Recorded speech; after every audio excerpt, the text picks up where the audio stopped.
welcome to another episode of From Garage to Growth. And this is a podcast where we venture into the transformative power of entrepreneurship and we look at the movers and shakers within the space. And then I'm your host, Brian. And then today my guest is Xavier, the co-founder and CEO of DATAFRET, a company that's made remarkable strides in data analytics. And today we'll just explore his entrepreneurship journey, the challenges he's faced, the support system that has propelled him forward, and just talk about the broader implications of the entrepreneurship space in the current economy. So to get things started, I'd just like to give you the floor. Just give us an idea of who you are and what kind of sparked this initial entrepreneurship journey for you. Okay, thanks a lot for that amazing introduction. I'm Xavier Dikor Mbouma. I just turned 40. I live in Bordeaux with my wife and my lovely son. I come from a little town in the center of France called Limoges. And actually now I'm the CEO of DATAFRET, which is a SaaS company. And about a little bit my background. My father was an immigrant, arrived in France in 1974, and he came from Cameroon in Africa, and my mother is French, so I'm what we call mix or métis in French. And so your initial years of being in France, what and playing it as an employee, as a worker during your studies, was there time that sparked your entrepreneurship journey that you were like, oh, eventually this is what I want to do? Yeah. About my studies, for example, I first studied in a public university in the marketing and sales to learn marketing and sales techniques. Then I moved to the higher school of communication in Paris. And then I went to an executive MBA at EDEC. And it was like in my DNA to be an entrepreneur as far as I remember. Like DATAFRET is my third company. I have a company in like streetwear t-shirts, then more in the food. And as far as I remember, it was like always, I want to be an entrepreneur. When I was young, I was 7 or 8 years old, and I noticed that a florist selling holly with, the blueberries around the Christmas time. So I live in a small town in the countryside surrounded with holly and forest. So I went and collect some of holly, and seem to go door to door in the village to sell that to my neighbors. So that's why I know that entrepreneur is in my DNA. I was thinking about that when I was student, and I realized my goal. I achieved my goal after. So you are technically a serial entrepreneur. So during your let's say your first company and your second company, what lessons did you take from those two companies that have kind of carried over to your current company now? I had a lot of time to think about that. And on our first company, we were young. I was 21, I think, still between school and my first job as an employee. And we were more interested about our product than the client needs. So it was like the first mistake we made over there. We made like a lot of mistake, of course. But the main mistake was like so exciting about our t-shirts, so exciting about the cap we made, and so on and so on. And we were like we had like a kind of fame because the brand started, to be known by our friends, of our friends. It was the beginning of Facebook. We had visibility on Facebook, so we were so exciting about the product, about the brand, and we forgot to spend time on the market, ask people what they want, and try to sell something like, that can be a successful product. So it was the first thing with the first company. And the second one, I built that company with my childhood friend. And we also made mistake that the main one was we want to build like a big restaurant, because we were selling, it was about street food from everywhere in the world. And we were focused on, okay, we have to have the better restaurant in Paris, but it costs a lot to have the better restaurants. And what I've learned when I was at EDEC during my executive MBA, after that, is the lean startup. So you don't have to spend money at the very beginning. It's more about start with something small, and you can be big after that, but start with something small. And I think it was the main mistake at this point. We were stuck with our big idea of big restaurants with a lot of money, and we struggled to have money, to raise funds. So we stopped the project after 2 years. And your initial time when you were venturing or shifting into entrepreneurship, how did you kind of manage to balance your corporate life with kind of trying to go into entrepreneurship, being your own business owner eventually?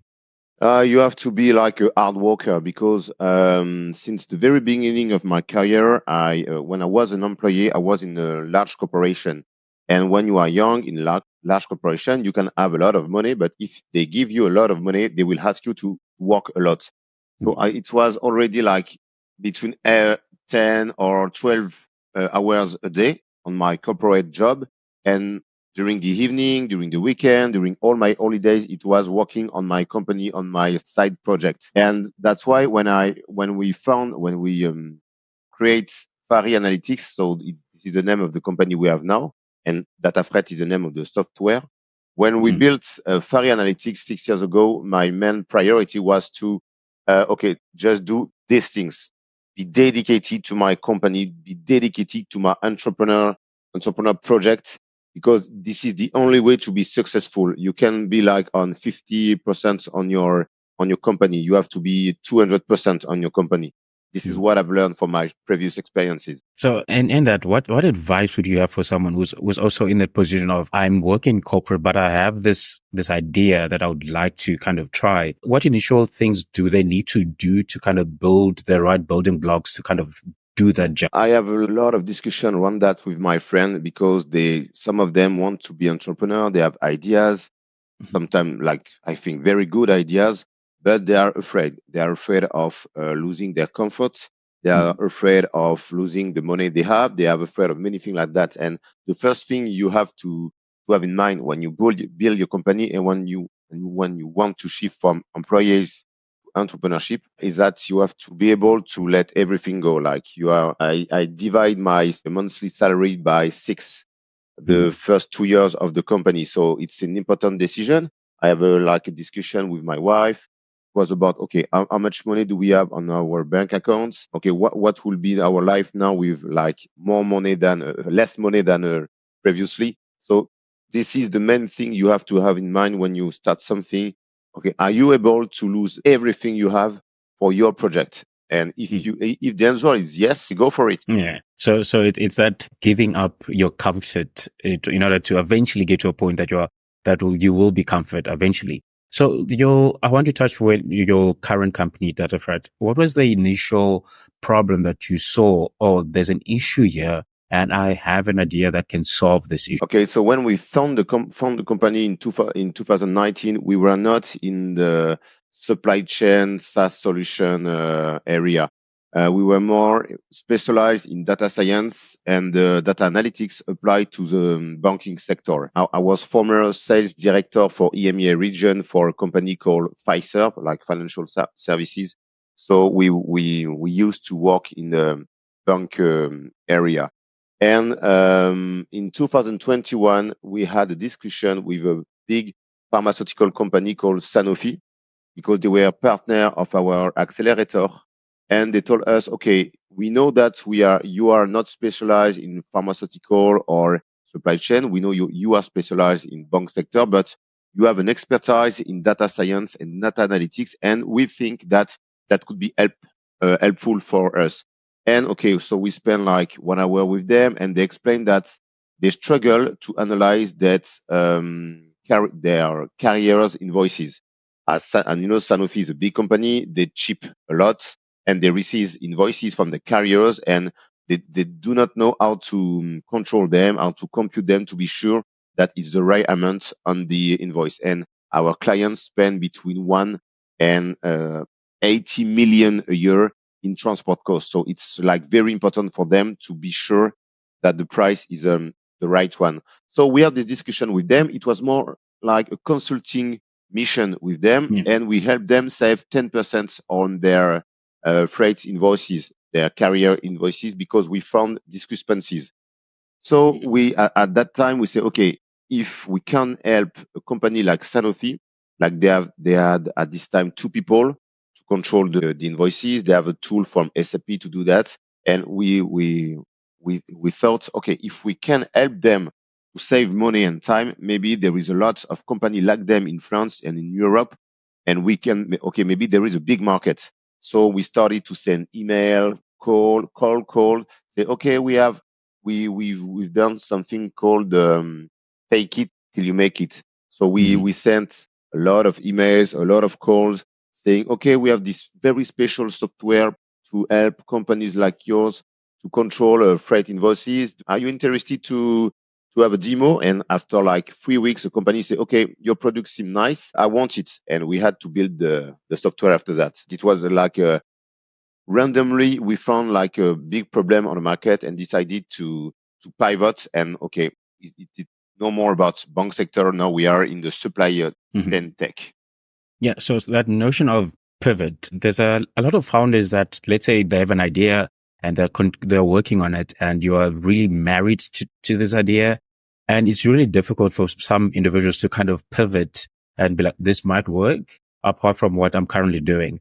When you had to make that decision of pivoting, or what advice would you give to people when they are struggling with the notion of pivoting or changing the idea? That's important. Like I said previously, it's not about your product or what you want to sell. It's about what your clients needs and what your client is able to, yes, ask to your client what he wants. So if you are only focused on your product and like you love so much your product, it's pretty hard to pivot because, okay, you spend a lot of time, a lot of money, maybe, especially in tech. It takes time to build a software. Even if it's an MVP, it's take like 6 months. If it's a big software, could take 2 years, 3 years. So it's pretty hard to let down, but you have to be able to pivot, because if you spend enough time with your clients, you will know that, okay, now they want that product. But if you have like a lot of discussion during the next 2 years, the needs will change. It will change because the company,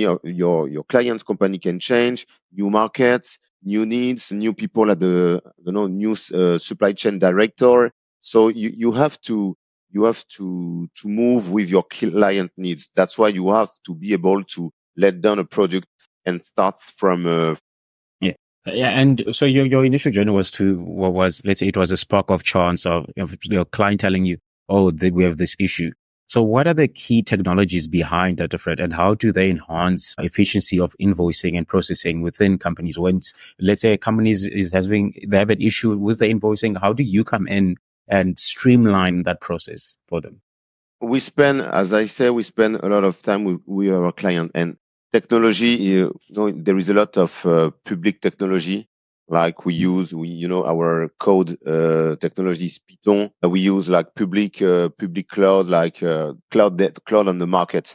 So all the tools we use to build our technology, there is no fancy technology. It's just like all the developer use the same technology. And we are not selling technology. We are selling time to our clients. We are selling opportunities to save money to our clients. We offer them productivity. So the technology doesn't really matter for us. It's just a tool to enhance our people ability to serve our client needs. So your company itself, when you built it around most companies are built around a culture. What type of culture would you say your company has? And let's say when you found your own company, you have an idea of what you want to see.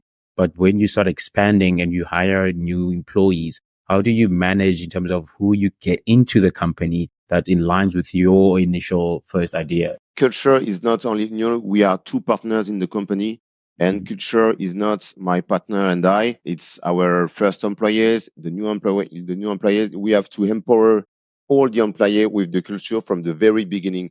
So we try to spend a lot of time on like when they arrived in the company, the onboarding. So we explain them, of course, what we do, what we sell, who our clients are, but also who we are as person.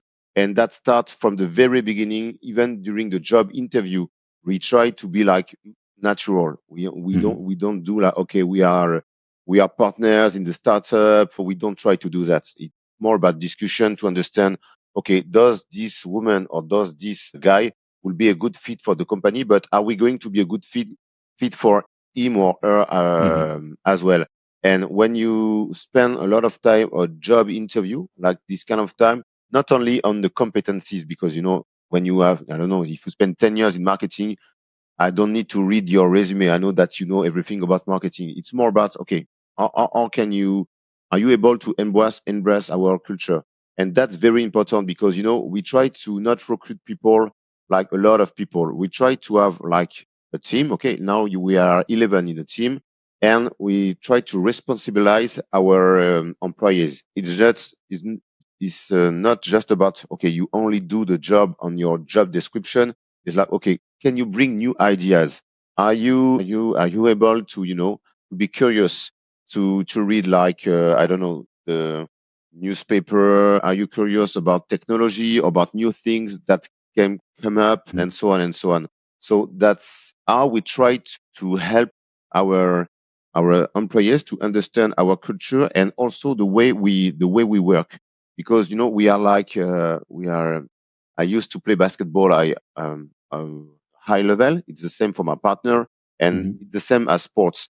You have to, spend a lot of time training to be better, to do the extra miles, and so on. And we try to put that in our company. Yeah, it's about building a family that's in line with the same ideals, trying to build Yeah, something.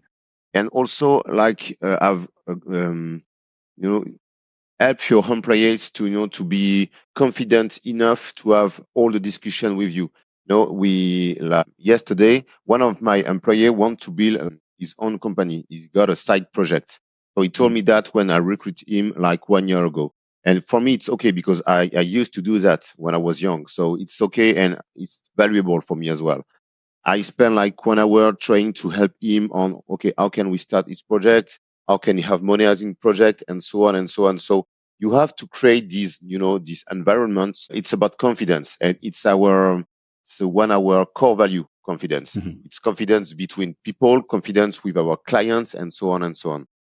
Yeah, yeah. That's a good culture to build. So you emphasize this notion of the importance of incubators and accelerators. How is your journey, let's say, being part of the Google for Startups, which is specifically looks at the Black African diaspora within Europe? How important are ecosystems like that for an African-centric founder to be part of that group? First of all, it is an amazing experience that Google bring on the table last year, because, in France you can't do things like that, because you can't segregate people on quota. You can Mhm. say, okay, I will give a grant only reserved to Arabs people, or black people, or brown people. You can't do that. You can do that on gender, either a program dedicated to women, Mhm. but not on black, Arabs, and others. So um, that changed everything for us when we heard about the Google Black Founder Fund. So we make some research. We understand that the year before us, it was 40 startup in Europe, but Mhm. last year it was 40 startup, 25 startup in Africa, 10 startup in UK, and only 5 in Europe. So at the beginning we were like, okay, it could be complicated to be selected because they receive like 5,000 subscription. So it was Mhm.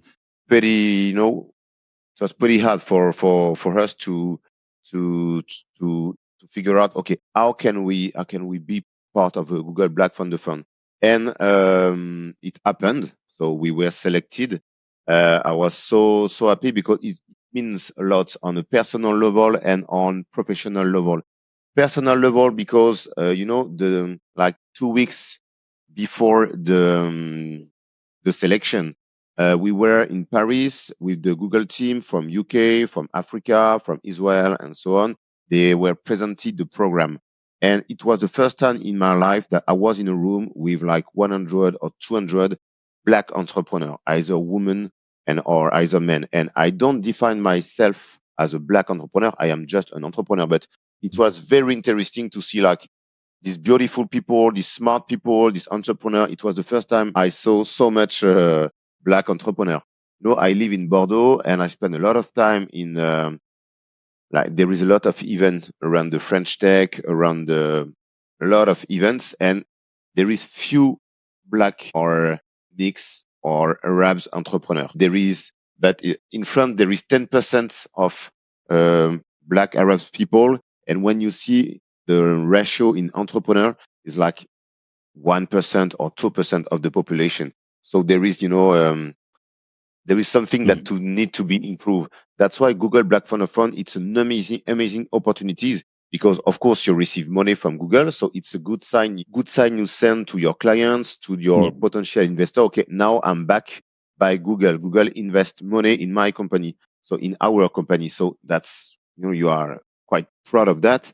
And you discover a new network. I spend a lot of time. So we started the program 1 year ago and now we spend a lot of time together, share on Visio, telephone, sharing our issues, sharing, I don't know, opportunities and contacts and so on. So it's a new family, and I'm so proud of of us to manage to join the Google Black Fund Fund.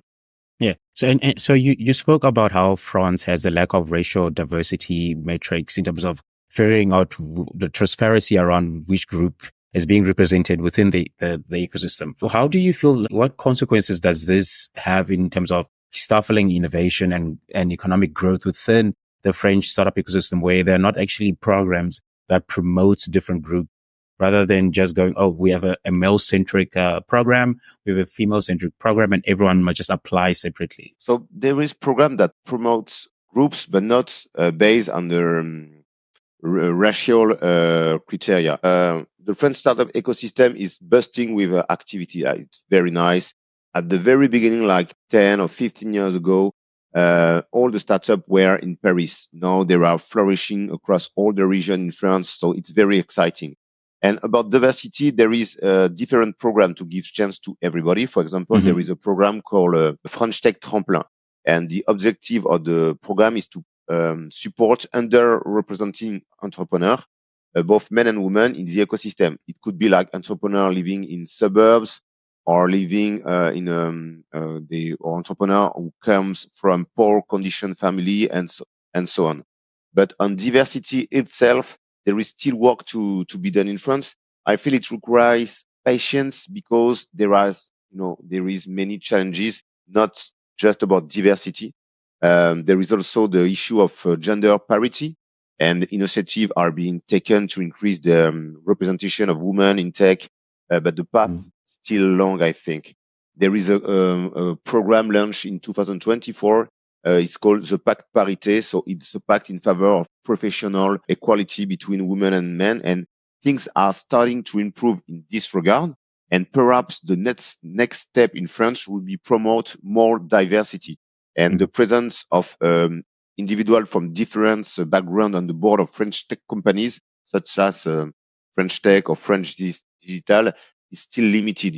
When you see a picture of the board, it's yes, you have parity because there is like 10 women and 10 men, but you can see one color people. So, there is still work to do on that point, but it's getting better and better, and we have to be patient. Maybe, maybe more you have a black entrepreneur and more you will have like kind of program, or maybe we'll help to build something. Maybe it's our generation. We have to do Mm-hmm. that. Maybe we have to be involved in the French tech or French digital or whatever, and to be able to change the game. Yeah, finding people like yourself in those spaces increases the opportunities of more people coming into those spaces. Exactly. I think that's important, to be a real actor. You can't say, okay, this is bad in France. There is no diversity. Okay, but we have to do something to.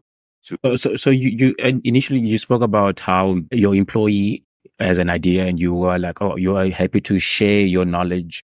How important is mentorship and network building to an entrepreneur, especially in the early stages of their idea? For me, it's everything. Mentorship. You have. I remember in 2019 when we when we built the company. Pretty, I was kind of afraid. Okay, am I a real entrepreneur? I was like, okay, I am able to create a company. I am able to raise funds. I am able to find a good idea or solve a problem and so on and so on. So I spent a lot of time with entrepreneurs. Some of them became my mentor, and each time I called them, it was like, okay, Xavier, we can take a 1 hour coffee. Okay, come to my office and we'll discuss about your issue and so on and so on. So if you want to create a network, like a valuable network for everybody, you have to spend time with people when they call you. And for me, it's the basic thing. I'm fortunate to teach in a business school in Paris, and there are quite a few first or second generation immigrants. It depends, first generation or second generation immigrants. And I'm happy to share my experience with them, and especially to tell them the truth about the working world. I Mm-hmm. explain them that, okay, that might be tougher for them as a black man or black woman, but it's achievable. And I'm part of their network now. So I'm maybe the first tone of their network. And there will always be an opportunity for them. I will tell them they will have to fight harder than the other to Mm-hmm. succeed, but that can happen. So the time we spend with people, it's for me so important. The mentorship is central in everything. And again, last week, I have a big question to ask to an entrepreneur. He just sell his company his company is 50, 55 years old, and I think he will have he could have done everything else than help me, but it took like hours in his office to understand my problem and find solution to Mm. solve it. So that's the precious thing we have is the network, and mentorship is part of it. Yeah. So the notion of having this support structure for an entrepreneur is very important, especially during your early stages when you're going through those initial phases of, I don't know if this is really what I want to do. I'm struggling.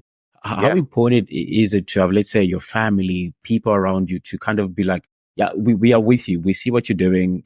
Work through it. If you fall, we are here to grab you. How important is it to have that structure Uh, around you? that's changed everything. First of all, I didn't mention it, but my business partner is one of my closest friends. I know him since 25 years, and we have this relation where we want to help each other. So he understands my problem, and I understand his. Also, the family. I spend a lot of time like this talking with my wife. She knows either I'm happy, either it's hard. She understands that entrepreneurship needs sacrifice, and even when it's sacrificed during 6 years or 5 years, you have to pass through the this period to be a successful entrepreneur. So it's very important to have like stability around you, Mm-hmm. either with your wife or husband. Even with my son, I spend time with my son. I explain him what I do and why sometimes I could be tired in the evening, or I could be like not pissed off, but upset or seems upset. I try to explain. He just turned 11, and I try to communicate with him about what I'm doing and what are my goals and why I spend a lot of time working. The same for my wife; she's an entrepreneur as well. So we have to have this kind of discussion with our son just to help him to understand our way of living, and also to ask him question. Do you think that we spend too much time working? Do you think that we are really with you when we are with you, when we are playing? Am I Mm-hmm. really playing with you, or am I focus on my work? So it's really important to have this kind of discussion and to create, and it's like pretty much the same than in our company, create a safe place that we can discuss about everything. And sometimes during the last holidays in April, he told me that feel good to see you not working. You have a happy face when you are not working that much. And it was like hard to listen to that, because that means that sometimes I have a bad face, maybe. But I told him, thank you to tell me that. As soon as you think that I'm not in a good mood at home, just tell me. So that's why I try to, for example, I get up like really early in the morning, sometimes around 5:30, just because everybody is sleeping at home at this moment, and I don't want to work too much in the evening, so I try to work much in the morning. So this is about family, and it's pretty much the same about our friends, because my friends are so nice, so supportive. They really want me to succeed. They really want my business partner to succeed. They are really helpful. They always have the good word for us, and they are proud because we have like having a company for almost 6 years. It's like quite a big thing because it's a roller coaster. So Yeah, we are yeah, still here. We are resilient, and they are proud of that. And that's I can feel that energy every day when I'm working and when I see them. Each time I have a good article or an interview or a podcast like this one, they are really supportive, saying, "Okay, go on, keep going, keep going. We are so proud of you." And you even for you have to understand that you have to listen to that, and to say, okay, I have the support of many people around me. So either I succeed or not, I have that. This is this. yeah. So yeah, that fear of failure is a big thing for people venturing into entrepreneurship. How have you managed with that specifically especially when you first start? Like, how did you manage to go, okay, I'm fully in it now. Let me just go straight in and not like, oh, I have an idea, but no, let me not do it. I could fail. I'm not fear about failure because I know it's a part of the things. It's about of entrepreneurship, and I spend so much time with entrepreneur. I'm surrounded by entrepreneurs, so I know that this kind of thing could happen. Even if Mm. you have like a 3 years growth, successful profitability, you can lose your company like quickly. So I know that it's a part of the things. And now, it's been like almost 6 years that we have a company. I know that we succeed. We succeed in we succeed in we wanted to have a company, and we made it. So it will be no failure at all. Even if one day we have to stop the company, it's not a failure, and it will be not because we learn a lot, because we build a company, because we managed to sign more than 60 clients, like large groups, Sanofi, PepsiCo, Kimberly-Clark, company from France, Europe, US. Our software used in 4 countries actually for the moment. So okay, we succeed. So I'm not afraid about the failure. I'm more afraid about like, for example, the money. Okay, am I putting my family at risk with this company? Do we have enough savings? Do we have a plan if it will stop tomorrow? Am I able to find a new job to provide food on the table? But on the other side of that, also know that I'm not alone in that. There is my wife, and she's entrepreneur as well, but she had like a good company, so I'm not alone in this reflection. So it's not much about failure. Failure, it's more about security. So as we come to the end of our conversation, this is generally a question that I ask everyone. What Yeah. key pieces of advice would you offer to individuals that are inspiring to be entrepreneurs, that are either going through the struggles of what do I do? Who do I speak to? What communities can I go to get advice? The first of all, be curious, be open-minded, listen to people.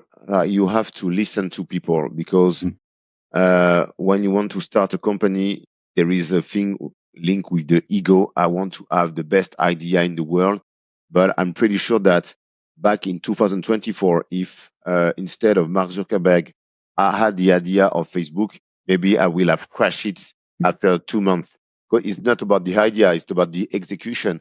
So Mhm. be open-minded, be curious, be surrounded by good people and good energy. Be sure that you are able to lose a lot of things. Be sure to be courageous enough to work more than everybody else around you, to make sacrifice, and because this is what it takes to be an entrepreneur. You have to have this. You have to understand that if you want to start your company, it will be the better experience in your life. I can assure you, but it will be in other way the hardest experience in your life because you will have like top and down, and the top are really top, but the down are really down. So you will have to manage this thing. So be sure that this is what you want to achieve. And there is like a phantasm around entrepreneurs. Some people, I think, they don't want to be entrepreneur. They just want to be what it represents to be an entrepreneur. They want Mm. to, you know what I mean? So be sure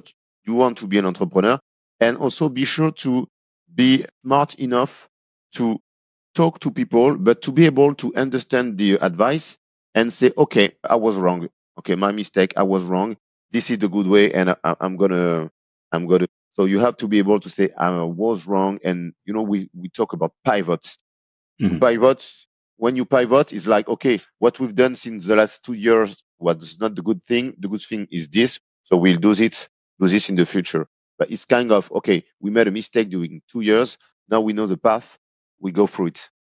That's great, Xavier. Once again, thank you so much for being here. I quite enjoyed our conversation. Thanks a Uh, lot. I look forward to seeing what you do in the future and how the company goes in the future. So yeah, thank you so much. Thanks a lot.